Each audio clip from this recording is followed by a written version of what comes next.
तो बच्चों हमारा पहला क्वेश्चन क्या है उसको देखते हैं। पहले क्वेश्चन से स्टार्ट करेंगे, ठीक है। पहले क्वेश्चन से पहला जो क्वेश्चन है उसको आप लोग कमेंट करते रहिए बच्चों। इन प्रश्नों को कमेंट करते रहिए और ये आपकी परीक्षा की दृष्टि से मोस्ट इम्पोर्टेंट प्रश्न है, ठीक है।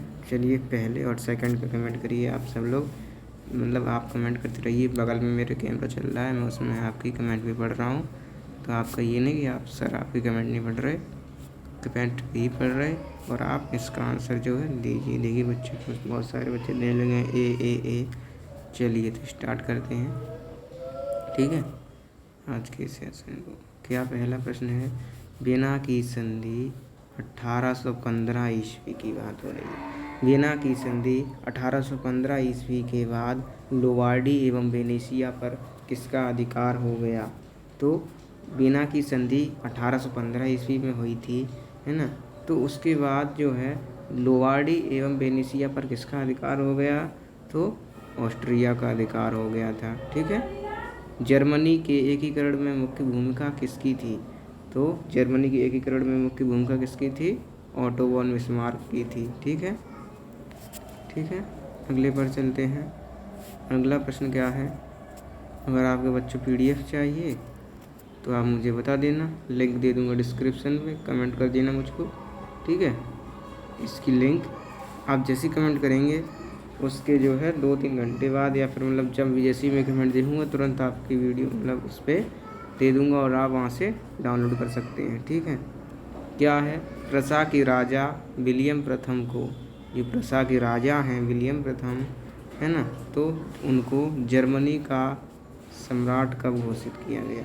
ठीक है बच्चों, तो आप बताइए। जो प्रसा के राजा विलियम प्रथम हैं, ठीक है, प्रसा के राजा विलियम प्रथम को जर्मनी का सम्राट कब घोषित किया गया था?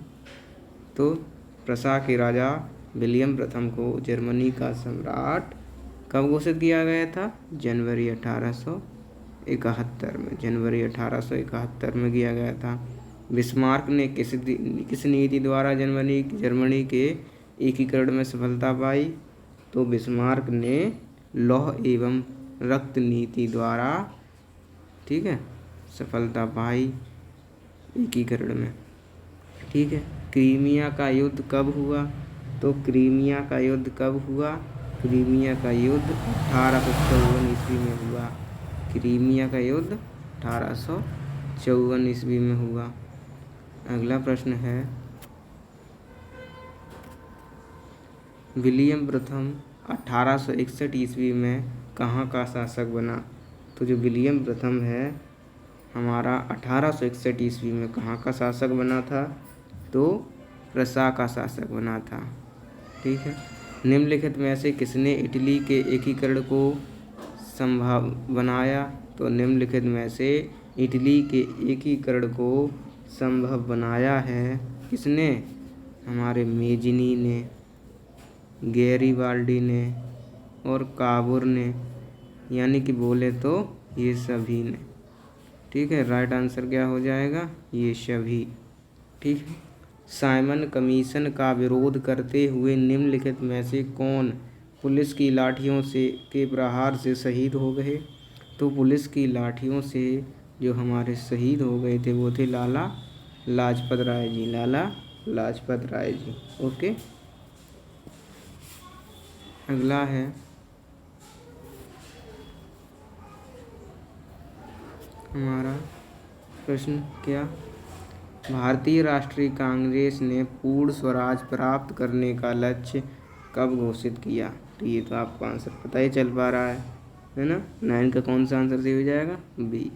यानी क्या प्रश्न है, एक बार पढ़ भी लीजिए के लिए, बस आंसर देख लीजिए, ये नहीं कि भारतीय राष्ट्रीय कांग्रेस ने पूर्ण स्वराज प्राप्त करने का लक्ष्य कब घोषित किया? तो बताना है कि भारतीय राष्ट्रीय कांग्रेस ने पूर्ण स्वराज प्राप्त करने का लक्ष्य कब घोषित किया? तो वर्ष 1929 में भारतीय राष्ट्रीय कांग्रेस ने पूर्ण स्वराज प्राप्त करने का लक्ष्य घोषित किया था। कब? वर्ष 1929 में, ठीक है, पूर्ण स्वराज प्राप्त करने का अधिकार, ठीक है, सॉरी, लक्ष्य घोषित किया था। पूर्ण स्वराज प्राप्त करने का लक्ष्य घोषित किया था वर्ष 1929 में। गांधी जी ने नमक सत्याग्रह कहाँ प्रारंभ किया था? तो गांधी जी ने हमारा नमक सत्याग्रह कहाँ प्रारंभ किया था? इसका आंसर मुझे आपसे चाहिए, कमेंट करिए। इसका राइट आंसर हो जाएगा वी। कहाँ से प्रारंभ किया था नमक सत्याग्रह? तो नमक सत्याग्रह दांडी से प्रारंभ किया था। जो नमक सत्याग्रह था वह दांडी से प्रारंभ किया गया था। ठीक है। सविनय अवज्ञा आंदोलन कब चलाया गया? तो सविनय अवज्ञा आंदोलन 1930 में चलाया गया। ठीक है। सविनय अवज्ञा आंदोलन 1930 में चलाया गया। उसके बाद अगला प्रश्न है हमारे पास, वंदे मातरम गीत के रचयिता कौन थे? जो हमारा गीत है वंदे मातरम, है ना, उसकी रचयिता कौन थे? तो उसकी रचयिता है बंकिम चंद्र चटर्जी। तो सब जानते हैं, है ना, कौन है? बंकिम चंद्र चटर्जी। न्यूडल्स किस देश से पश्चिम में पहुंचा और वहां उसे इस वैधानिकता का जन्म हुआ? तो सब जानते हैं, नूडल्स किससे आया? चीन से। किससे आया नूडल्स? चीन से। किस देश में भयानक अकाल की स्थिति बन गई और लगभग 10 लाख लोगों से भी अधिक की मृत्यु हो गई? तो इसका भी आंसर मुझे आपसे चाहिए। तो कौन सा था जिसमें आलू अकाल आया था? किस देश में भयानक आलू अकाल की स्थिति बन गई थी और लगभग 10 लाख लोगों की अधिक से मतलब 10 लाख लोगों से भी अधिक मृत्यु हो गई थी। ठीक है। कौन था? आयरलैंड था। ओके, आयरलैंड था ना। ठीक है। उसके बाद है अगला है जमींदारों के दबाव के कारण सरकार ने किस फसल के आयात पर प्रतिबंध लगा दिया था? तो सब जानते हैं, किस पर लगा दिया था? कॉर्न पर, यानी मक्का पर लगा दिया था।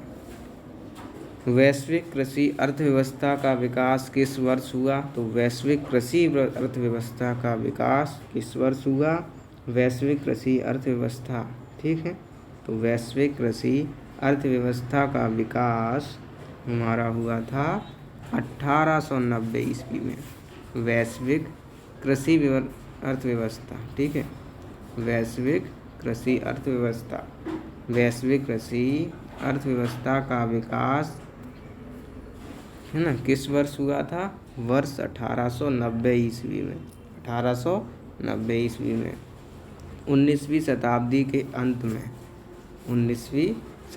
के अंत में यूरोपवासी खादानों और बागानों को स्थापित करने के लिए किस महाद्वीप पर आ गए? तो 19वीं शताब्दी के अंत में। कब? 19वीं शताब्दी के अंत में यूरोपवासी खादानों और बागानों को स्थापित करने के लिए किस महाद्वीप पर आ गए? तो अफ्रीका महाद्वीप पर आ गए थे। जो 19वीं शताब्दी के अंत में यूरोपवासी थे वो खादानों और बागानों को स्थापित करने के लिए अफ्रीका महाद्वीप पर आ गए थे। ठीक है। कौन थे? यूरोपवासी थे। ठीक है। कौन थे? यूरोपवासी। ठीक है। इस पर मैंने टिक हटा दिए। चलिए कोई बात नहीं, लगा देता हूँ क्योंकि आपको PDF भी तो देने हैं। तो 15 का क्या हो जाएगा? 15 का हो जाएगा हमारा कॉर्न। ठीक है। कॉर्न है नट यानी मक्का। ओके। 16वें का क्या हो जाएगा हमारा? 1890 ईस्वी में, है ना, इसका विकास हुआ वैश्विक कृषि अर्थव्यवस्था का। 17वें का सी इज द राइट आंसर। ठीक है। अगला है किस देश से उत्कृष्ट कपास पूरे यूरोप में निर्यात की जाती है? यानी किस देश से उत्कृष्ट कपास पूरे यूरोप में निर्यात की जाती है? तो वह कौन सा देश है जहाँ से उत्कृष्ट कपास जो है पूरे यूरोप में निर्यात की जाती है? जो यूरोप है ना, उसमें पूरे में यूरोप में, तो वह कौन सा है? भारत देश है। ठीक है। निम्नलिखित में से अजैवीय संसाधन है, यानी उसमें जान नहीं है, तो सब जानते हैं कौन है? चट्टान है जिसमें जान नहीं है। ठीक है। उसके बाद नवीकरणीय संसाधन है जिसे हम दोबारा यूज कर सकते हैं। ठीक है। तो कौन है वह? हमारी देखिए नवीकरणीय संसाधन का उदाहरण हो जाएगा वनस्पति। कौन हो जाएगा? वनस्पति। ठीक है। अगला है सतत पोषणीय विकास की अवधारणा संयुक्त राष्ट्र। ठीक है। सतत पोषणीय विकास की अवधारणा संयुक्त राष्ट्र पर्यावरण और विकास सम्मेलन UNCED में कब अपनाई गई? यानी कि सतत पोषणीय विकास की जो अवधारणा है, सतत पोषणीय विकास है ना, सतत पोषणीय विकास की अवधारणा संयुक्त राष्ट्र पर्यावरण और विकास सम्मेलन UNCED में कब अपनाई गई? तो इसका भी आंसर आपसे ही चाहिए मुझे। तो सब जानते हैं 1992 में। फिर से समझ लीजिए कि सतत पोषणीय विकास की अवधारणा संयुक्त राष्ट्र पर्यावरण और विकास सम्मेलन UNCED में कब अपनाई गई? तो वर्ष 1992 में अपनाई गई। ठीक है। कब अपनाई गई? वर्ष 1992 में अपनाई गई। ठीक है। इसका राइट आंसर हो जाएगा 1992। ठीक है। एजेंडा 21 का संबंध किससे है? तो एजेंडा 21 का संबंध सतत पोषणीय विकास से है। कृषि के लिए अनुपलब्ध भूमि के अंतर्गत किसे शामिल किया जाता है?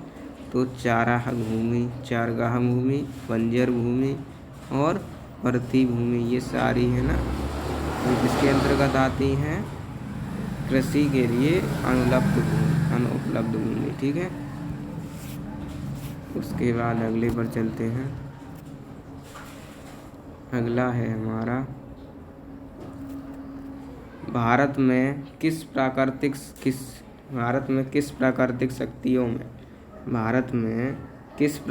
शक्तियों में भूमि निम्नीकरण सबसे अधिक होता है? तो क्या पढ़ा?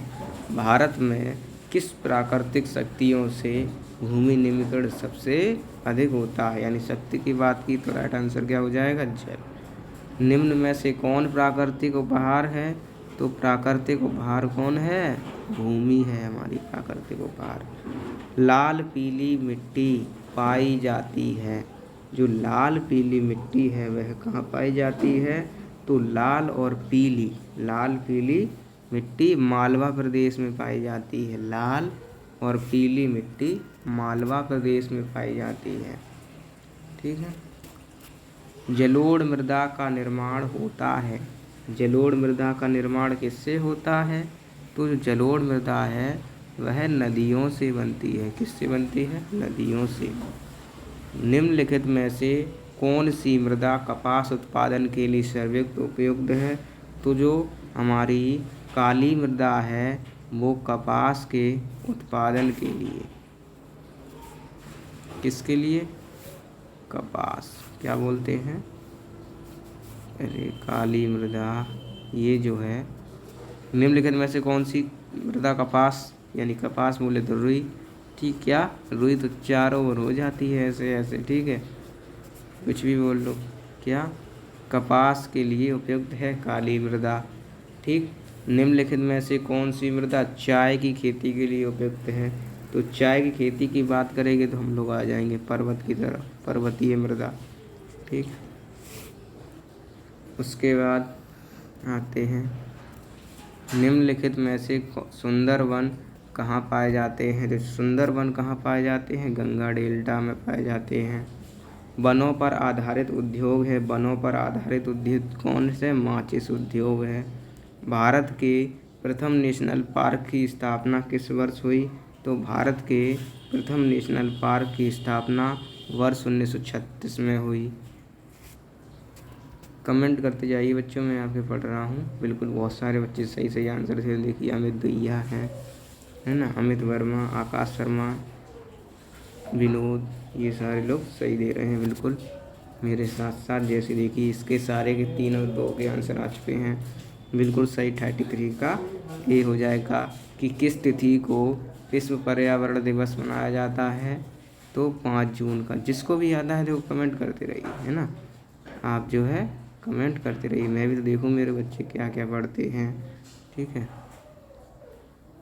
तो 5 जून चिपको आंदोलन संबंधित है, तो चिपको आंदोलन किससे संबंधित है? वन संरक्षण से। वाखड़ा नागल परियोजना किस नदी पर निर्मित है? तो वाखड़ा नागल परियोजना जो है ना, वाखड़ा नागल परियोजना किस नदी पर निर्मित है? तो भाखड़ा नागल परियोजना हमारी सतलुज नदी पर निर्मित है, ठीक। ओके, इतना कन्फ्यूजन दूर। उसके बाद दामोदर घाटी परियोजना संबंधित है, तो जो दामोदर घाटी परियोजना है ना, वह किससे संबंधित है? एक मिनट, जो दामोदर घाटी परियोजना है उसकी बात करते हैं। तो जो दामोदर घाटी है ना, वह कहाँ से संबंधित है? आप सब जानते हैं, पश्चिम बंगाल से, ठीक है, पश्चिम बंगाल से। दामोदर घाटी परियोजना पश्चिम बंगाल से संबंधित है। हीराकुंड परियोजना किस नदी पर निर्मित है? तो हीराकुंड परियोजना महानदी पर निर्मित है। हीराकुंड परियोजना महानदी पर निर्मित है। माता टीला बांध किस जनपद में बनाया गया है? तो जो माता टीला बांध है वो किस पर बनाया गया है? हमारा माता टीला बांध ललितपुर में बनाया गया है। ललितपुर में, ये हमारा जनपद ही है, ठीक है, ललितपुर में माता टीला बांध, ठीक है। रेहंद बांध परियोजना किस राज्य में बनाई गई है? तो जो रेहंद बांध परियोजना है वह किस में बनाई गई है? उत्तर प्रदेश में ही बनाई गई है रेहंद बांध परियोजना। निम्नलिखित में से कौन सा राज्य कहवा का सर्वाधिक उत्पादन करता है? तो जो राज्य है ना कहवा का उत्पादन करता है वह है कर्नाटक। कौन करता है कहवा का सर्वाधिक उत्पादन? कर्नाटक करता है। निम्न में से कौन सा राज्य कपास का प्रमुख उत्पादक क्षेत्र है? इसका आंसर मुझे आपसे चाहिए, कमेंट करिए जल्दी से। बिल्कुल ठीक, बिल्कुल सही है। किसने जवाब दिया है? ये दिया है सत्यम ने, ठीक है। तो निम्नलिखित में से कौन सा राज्य कपास का प्रमुख उत्पादक क्षेत्र है? तो प्रमुख उत्पादक क्षेत्र है कपास का, ठीक है। कौन? हमारा राज्य है गुजरात। कौन है? गुजरात है। चलिए, निम्न में कौन सा राज्य कपास का प्रमुख उत्पादक क्षेत्र है? तो अभी हमने आपको क्या बताया? गुजरात है, ठीक है। भारत में सर्वाधिक रबड़ उत्पादन करने वाला राज्य है, तो भारत में सबसे ज़्यादा रबड़ उत्पादन करने वाला राज्य कौन सा है? वह है केरल, ठीक है। निम्नलिखित में से कौन सा जूट उत्पादक राज्य है? यानी जो जूट उत्पादन करता है वो कौन है? हमारा पश्चिम बंगाल है। कौन है? पश्चिम बंगाल जूट उत्पादक राज्य है। उसके बाद अगला है हरित क्रांति विशेष रूप से संबंधित है। जो हरित क्रांति है वह किससे संबंधित है? विशेष रूप से कृषि उत्पाद से। श्वेत क्रांति संबंधित है विशेष रूप से, कह लो चाहे तो दुग्ध उत्पादन से, क्योंकि क्वेश्चन जो हमें घुमा कर भी तो पूछ सकता है ना। निम्नलिखित में धात्विक खनिज है, तो निम्नलिखित में धात्विक खनिज तांबा है। कौन है? तांबा, ठीक है। अगला है तांबे का सर्वाधिक उत्पादन करने वाला राज्य है, तो जो तांबे का सर्वाधिक उत्पादन करता है वह राज्य है मध्य प्रदेश। कौन है? मध्य प्रदेश। बॉक्साइट अयस्क है तो बॉक्साइट एल्यूमिनियम का अयस्क है। किसका अयस्क है? एल्यूमिनियम का अयस्क है बॉक्साइट। ठीक है, बॉक्साइट अयस्क है एल्यूमिनियम का। भारत में अभ्रक उत्पादन में किस राज्य का प्रथम स्थान है? तो भारत में अभ्रक उत्पादन में किस राज्य का प्रथम स्थान है? आंध्र प्रदेश का प्रथम स्थान है। ठीक है, निम्नलिखित में कौन ऊर्जा का परंपरागत स्रोत है? तो आप सब जानते हैं ऊर्जा का परंपरागत स्रोत कौन है? जो चलती ही रहेगी, कौन ख़त्म नहीं होगी? हमारी प्राकृतिक गैस कभी थोड़ी ना ख़त्म होने वाली है ना। ओके, भारत की सबसे बड़ी परिवहन प्रणाली कौन सी है? तो ये तो आप सब जानते हैं, हमारी जो सबसे बड़ी परिवहन प्रणाली है वह कौन सी है? रेल परिवहन। ठीक है, रेल परिवहन है। निम्नलिखित में से संचार का माध्यम कौन सा है? जो संचार का माध्यम है ना वह कौन है? दूरदर्शन।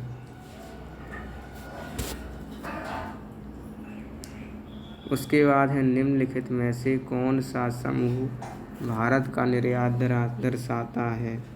तो जो हमारा ये इसका आंसर जल्दी से आप लोग कमेंट करिए भाई, इसको देखिए और कमेंट करिए कि निम्नलिखित में से कौन सा समूह भारत का निर्यात दर्शाता है।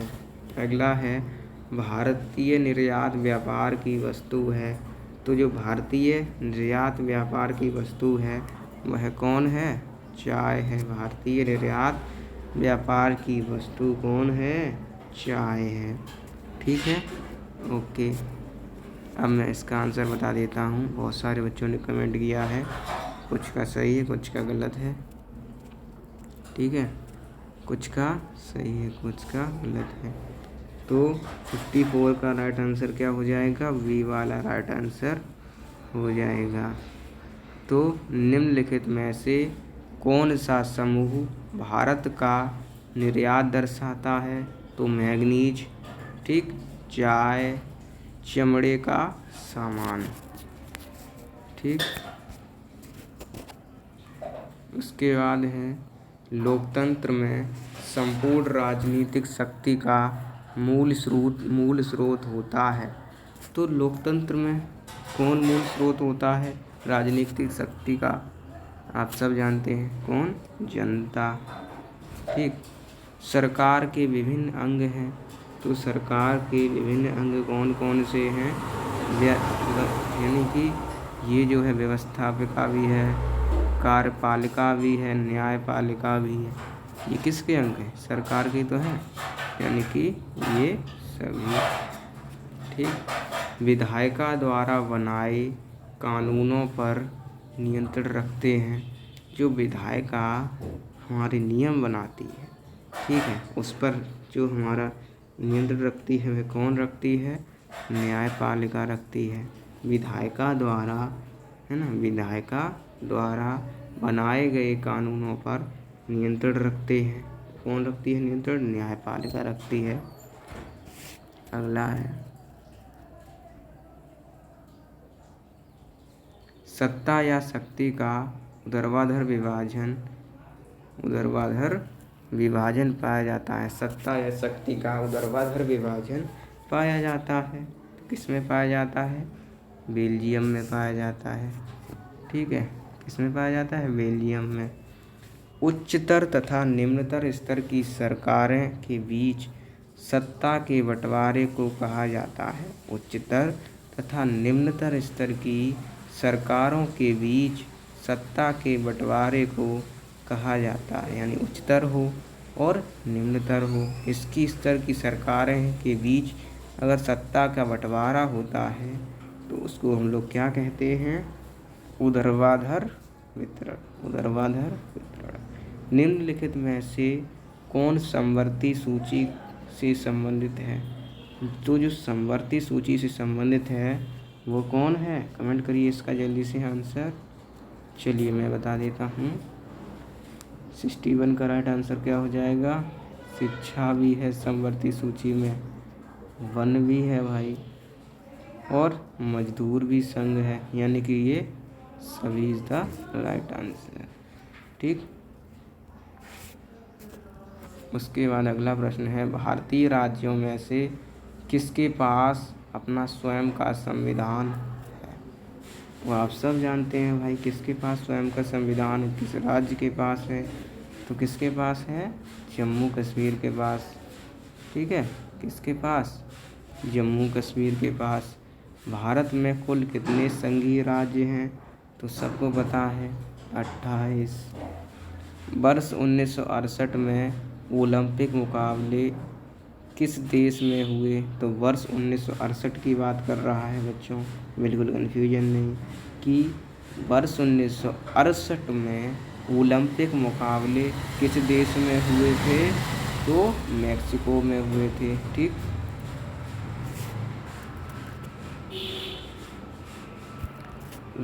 उसके बाद अगला है, रंग भेद के विरुद्ध प्रदर्शन तथा उनका समर्थन करने वाले खिलाड़ी थे। तो रंग भेद के विरुद्ध प्रदर्शन तथा उनका समर्थन करने वाले खिलाड़ी कौन थे? तो कौन थे? टॉमी स्मिथ थे क्या वो? बिल्कुल सही। जॉन बॉलोर थे? बिल्कुल सही। पीटर नॉर्मन थे? बिल्कुल सही। तो राइट आंसर क्या हो जाएगा? ये सभी। ठीक है, उसके बाद काले दस्ताने और बंधी मुट्ठियाँ प्रतीक थी। काले दस्ताने और बंधी मुट्ठियाँ प्रतीक थी, किसकी प्रतीक थी? बताइए।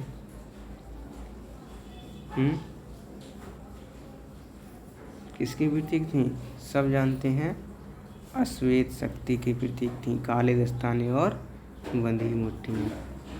उसके बाद है हमारा क्या है, अमेरिका में सामाजिक विभिन्नता का कारण क्या बना? जो अमेरिका है उसमें जो सामाजिक विभिन्नता हुई, तो अमेरिका में सामाजिक विभिन्नता का कारण क्या बना?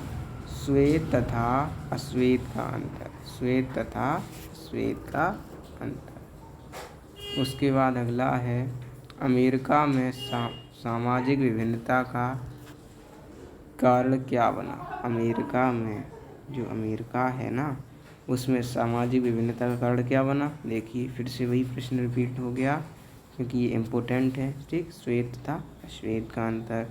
भारत में सामाजिक विभाजन किसके प्रति भेदभाव व अन्याय का परिणाम है? तो भारत में सामाजिक विभाजन किसके प्रति भेदभाव व अन्याय का परिणाम है? तो सब जानते हैं बच्चों कि जो हमारा वो है ना, एक मिनट, हाँ सॉरी, भारत में सामाजिक, ये थोड़ा अलग प्रश्न है, कहता है कि भारत में सामाजिक विभाजन किसके प्रति भेदभाव व अन्याय का परिणाम है? तो भारत में सामाजिक विभाजन बोलना है, भिन्नता इसमें नहीं है कि भारत में सामाजिक विभाजन किसके प्रति भेदभाव व अन्याय का परिणाम है? तो दलित वर्ग। जो भारत में सामाजिक विभाजन है तो वह दलित वर्ग के प्रति भेदभाव व अन्याय का परिणाम है। उसके बाद है कैथोलिक समुदाय का प्रतिनिधित्व उत्तरी आयरलैंड में कौन करता था? तो जो कैथोलिक समूह था, ठीक है, जो कैथोलिक समुदाय था उसका प्रतिनिधित्व उत्तरी आयरलैंड में हमारे नेशनलिस्ट पार्टी करती थी। कैथोलिक समुदाय का प्रतिनिधित्व उत्तरी आयरलैंड में नेशनलिस्ट पार्टी करती थी। नारीवाद आंदोलन के प्रमुख मांगों का क्षेत्र था। जो नारीवाद आंदोलन हुआ था उसकी प्रमुख मांगों का क्षेत्र कौन था? बोलो तो कौन था? शैक्षिक था? बोलो ना, शैक्षिक था, बिल्कुल सही। समान अधिकार था, बिल्कुल सही। और हमारा करियर के उचित अवसर थे, बिल्कुल सही, यानी कि डी वाला ऑप्शन राइट हो जाएगा, यानी कि ये सभी थे। ठीक है, क्या नारीवाद आंदोलन के प्रमुख मांगों के क्षेत्र थे? तो नारीवाद आंदोलन के प्रमुख क्षेत्र कौन कौन से थे? 6, शैक्षिक क्षेत्र, समान अधिकार, कैरियर के उचित अवसर। उसके बाद अगला है क्या, विश्व के किन देशों में सार्वजनिक जीवन में महिलाओं की भागीदारी का स्तर बहुत ऊंचा है? तो विश्व के किन देशों में सार्वजनिक जीवन में महिलाओं की भागीदारी का स्तर बहुत ऊंचा है? तो नॉर्वे में भी है ये तो भाई, फिनलैंड में भी है, स्वीडन में भी है। ठीक है, क्या कहा मैंने, समझिए बच्चों, विश्व के किन देशों में सार्वजनिक जीवन में महिलाओं में, है ना, महिलाओं की भागीदारी का स्तर बहुत ऊंचा है? तो सब जानते हो, अब तो सभी जान गए होंगे कि स्वीडन में भी, नॉर्वे में भी और फिनलैंड में भी। उसके बाद भारतीय समाज महिलाओं की स्थिति के संदर्भ में किस प्रकार का समाज है? जो भारतीय समाज है महिलाओं की स्थिति के संदर्भ में किस प्रकार का समाज है? तो पुरुष प्रधान है, बिल्कुल सही, और पितृ प्रधान है, बिल्कुल सही, यानी कि आ और वा दोनों। ठीक है, उसके बाद है भारत में महिलाएं किन विभिन्न तरीकों से भेदभाव का सामना कर रही हैं? तो क्या साक्षरता दर से कर रही हैं? बिल्कुल सही, यार कर तो रही हैं। शिशु लिंगानुपात कर रही हैं, इन दोनों से कर रही हैं। अब अनपेड कार्य से भी कर रही हैं, यानी कि ये सभी हो जाएगा। ठीक है, ये सभी। समान पारिश्रमिक अधिनियम किस वर्ष पारित किया गया था? तो जो समान पारिश्रमिक अधिनियम था, समान पारिश्रमिक अधिनियम, वह 1976 में लागू किया गया था। ठीक, कब पारित किया गया था? वर्ष 1976 में। क्या 1976 में क्या पारित किया गया था? समान पारिश्रमिक अधिनियम। उसके बाद लोकतांत्रिक तथा गैर लोकतांत्रिक सरकार में मूलभूत रूप से क्या अंतर होता है? यानी गैर लोकतांत्रिक और गैर लोकतांत्रिक में मूलभूत रूप से क्या अंतर होता है?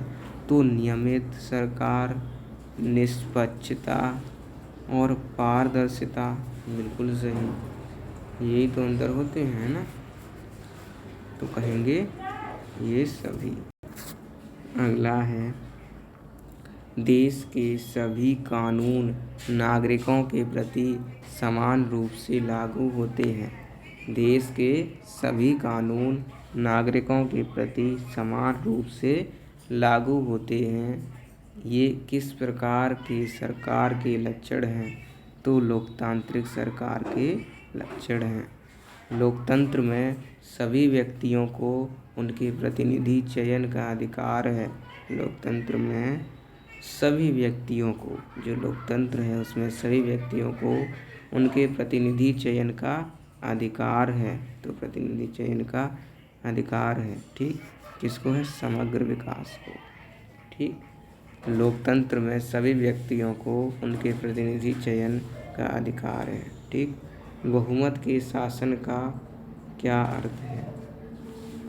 तो बताइए, बहुमत के शासन का क्या अधिकार है?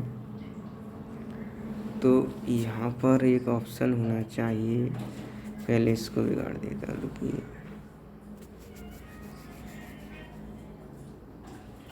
इसको वाइट है तो वाइट ही कर देता हूँ। यहाँ पर होना चाहिए कोई नहीं, तो मैं यहाँ पर आपके लिए लिख देता हूँ, तो उसी पर टिक कर देंगे अपन लोग। ठीक, ठीक है, ठीक है। तो बहुमत के शासन का अर्थ है ना, बहुमत के शासन का जो अर्थ है वह क्या अर्थ है बताओ? बहुमत के शासन का अर्थ क्या है? बहुमत के शासन का अर्थ है इनमें से तो कोई नहीं, ठीक, इनमें से कोई नहीं। अगला है समकालीन समय में, यानी वर्तमान समय में, ठीक है, समकालीन माने वर्तमान बोला जाता है, ठीक है। तो समकालीन विश्व में शासन प्रणालियों में लोकप्रिय है, तो इसका कमेंट करिए। मैं देख रहा हूँ कमेंट, आपकी पढ़ रहा हूँ, करिए कमेंट। और अगला है लोकतंत्र संबंधी चुनौतियों की अवधारणाओं के संबंध में कितनी चुनौतियां हैं? कमेंट करिए, चलिए कमेंट करिए जल्दी से, जल्दी कमेंट करिए भाई। अगला है 82 बुनियादी आधार बनाने की लोकतंत्र संबंधी चुनौतियों का प्रमुख उदाहरण है, यानी जो बुनियादी आधार है ना, उससे बनाने की लोकतंत्र संबंधी चुनौती का प्रमुख उदाहरण बताना है आपको। तो पहले 80 का आंसर देखते हैं। समकालीन विश्व में शासन प्रणालियों में लोकप्रिय है, तो समकालीन विश्व में शासन प्रणालियों में लोकप्रिय है, कौन है बताइए? शासन प्रणालियों में लोकप्रिय है, बस बिल्कुल बिल्कुल बिल्कुल सही है। कौन दिया है? सचिन कुमार। देखिए बिल्कुल राइट आंसर कि समकालीन, अरे अपना जरा, समकालीन विश्व में शासन प्रणालियों में लोकप्रिय है लोकतंत्र, ठीक है। अगला है लोकतंत्र संबंधी चुनौतियों की अवधारणा के संबंध में कितनी चुनौतियां हैं? तो लोकतंत्र संबंधी चुनौतियों की बात कर रहा है, क्या कि लोकतंत्र संबंधी चुनौतियों की अवधारणा के संबंध में लोकतंत्र संबंधी चुनौतियों की अवधारणा के संबंध में कितनी चुनौतियां हैं? तो हमारी 3 चुनौतियां हैं। कितनी? 3 चुनौती। उसके बाद बुनियादी आधार बनने की लोकतंत्र संबंधी चुनौती का प्रमुख उदाहरण है, यानी जो बुनियादी आधार है ना, तो उस पर लोकतंत्र संबंधी चुनौती का प्रमुख उदाहरण कौन है? जल्दी से कमेंट करिए भाई। तो बुनियादी आधार बनाने की लोकतंत्र संबंधी चुनौती का प्रमुख उदाहरण है हमारा नेपाल। ये क्या है? बुनियादी आधार बनाने वाली है ना, बुनियादी आधार बनाने की लोकतंत्र संबंधी चुनौती का ये प्रमुख उदाहरण है, बुनियादी आधार बनाने की, ठीक है, बुनियादी आधार बनाने की लोकतंत्र संबंधी चुनौती का प्रमुख उदाहरण, ठीक है, हो गया। अगला है क्या? विकास का महत्वपूर्ण घटक है। तो जो विकास का महत्वपूर्ण घटक है, तो विकास का महत्वपूर्ण घटक है, क्या घटक है? आय घटक है, ठीक है, आय। उसके बाद हमारा है राष्ट्रीय आय का तात्पर्य है। राष्ट्रीय आय का क्या अर्थ है? तो राष्ट्रीय आय का अर्थ है मूल निवासियों की कुल आय। मूल निवासियों की कुल आय हमारी राष्ट्रीय आय है। उसके बाद विश्व विकास रिपोर्ट कौन प्रकाशित करता है? तो जो विश्व विकास रिपोर्ट है वह विश्व बैंक, ठीक है, विश्व विकास रिपोर्ट कौन प्रकाशित करता है? विश्व बैंक प्रकाशित करता है विश्व विकास रिपोर्ट।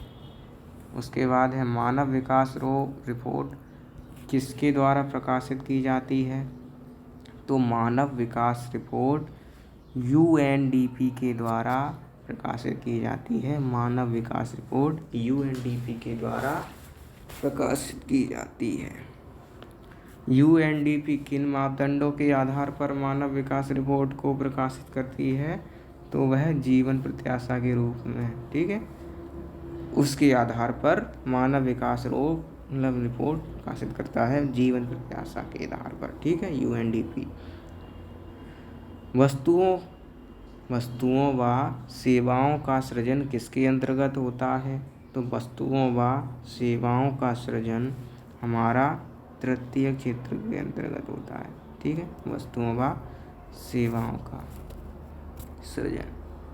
निजी क्षेत्र का उद्देश्य निम्न में से क्या होता है? तो निजी क्षेत्र का उद्देश्य क्या होता है हमारा, बताइए, लाभ कमाना, ठीक। उसके बाद है असंगठित क्षेत्र के कर्मचारियों के लिए, जो असंगठित क्षेत्र के कर्मचारी हैं तो उनके लिए निम्न में से क्या करना चाहिए? उनके लिए हमें बीमा करना चाहिए, बीमा सुरक्षा करनी चाहिए, ठीक है। स्वामित्व के आधार पर क्षेत्र को कितने वर्गों में बांटा गया है? तो स्वामित्व के आधार पर, यानी स्वामित्व के आधार पर क्षेत्रों को, है ना, कितने वर्गों में बांटा गया है? तो 2 वर्गों में, स्वामित्व के आधार पर।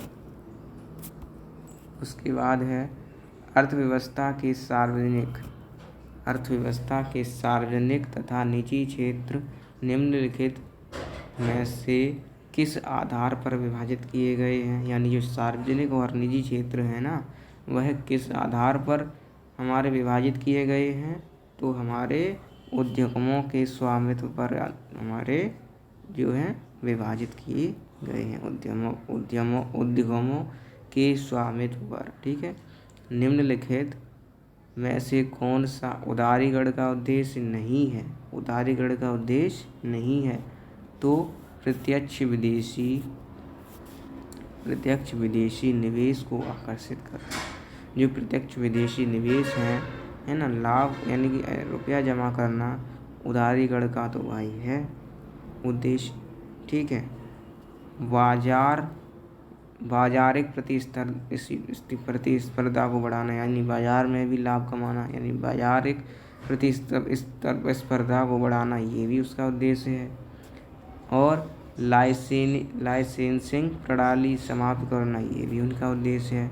तो बोला है नहीं है, तो नहीं है बताना है कि निम्नलिखित में से कौन सा उदारीकरण का उद्देश्य नहीं है?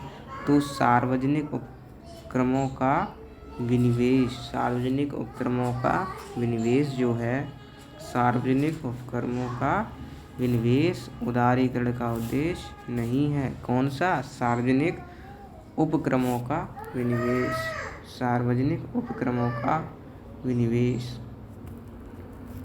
आर्थिक उदारीकरण की शुरुआत कब हुई? यानी आर्थिक उदारीकरण की शुरुआत वर्ष 1991 में हुई।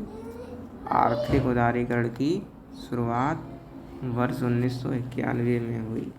विश्व व्यापार संगठन का मुख्यालय कहाँ है? तो आप सब जानते हैं विश्व व्यापार संगठन के बारे में। कहाँ है इसका मुख्यालय? जिनेवा में। विश्व व्यापार संगठन, विश्व व्यापार संगठन, विश्व व्यापार संगठन का मुख्यालय कहाँ है? जिनेवा में है। विश्व व्यापार संगठन का मुख्यालय जिनेवा में है, जिनेवा, ठीक है।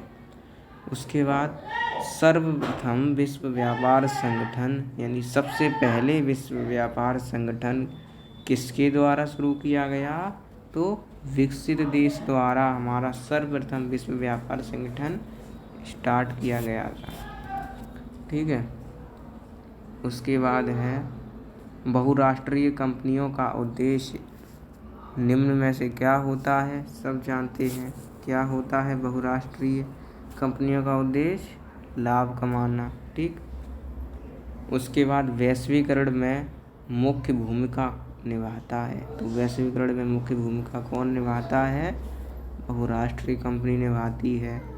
निवेश करने का प्रमुख उद्देश्य निम्न में से कौन है? तो निवेश करने का मुख्य उद्देश्य कौन है? निवेश यानी कि रुपया जमा करना, उसका उद्देश्य क्या है? रुपया डबल लेना, यानी कि लाभ कमाना, ठीक है। क्या लिखा? वही तो लिखा है, देखो, लाभ अर्जित करना, है ना। अगला देखिए, एक मैंने आपके लिए शो क्वेश्चन रखा है 101, ठीक है। मैंने कहा अगर 100 रखूँगा तो आपको मज़ा नहीं आएगा, इसलिए 1 एक्स्ट्रा रख लिया आपके लिए, ठीक है। कोई दिक्कत तो होगी नहीं आपको, ठीक है। तो भारत का अधिकांश विदेशी व्यापार होता है, तो किससे होता है? समुद्री मार्ग से। भारत का अधिकांश विदेशी व्यापार जो होता है वह समुद्री मार्ग से होता है। निम्नलिखित में से कौन सा उपभोक्ता आंदोलन का कारण था? तो निम्नलिखित में से कौन सा उपभोक्ता आंदोलन का यानी उपभोक्ता आंदोलन जो चला था वो उसका कारण क्या था? जमाखोरी, कालाबाजारी, है ना, जमाखोरी, कालाबाजारी। ठीक है, तो बच्चों ठीक है, इसके जो PDF की लिंक है वो मैं डिस्क्रिप्शन में डाल दे रहा हूँ, अभी के अभी डाल दे रहा हूँ, ताकि आपको कमेंट भी ना करनी पड़े और वहाँ से जाना आप डाउनलोड कर लेना। ठीक है, ओके।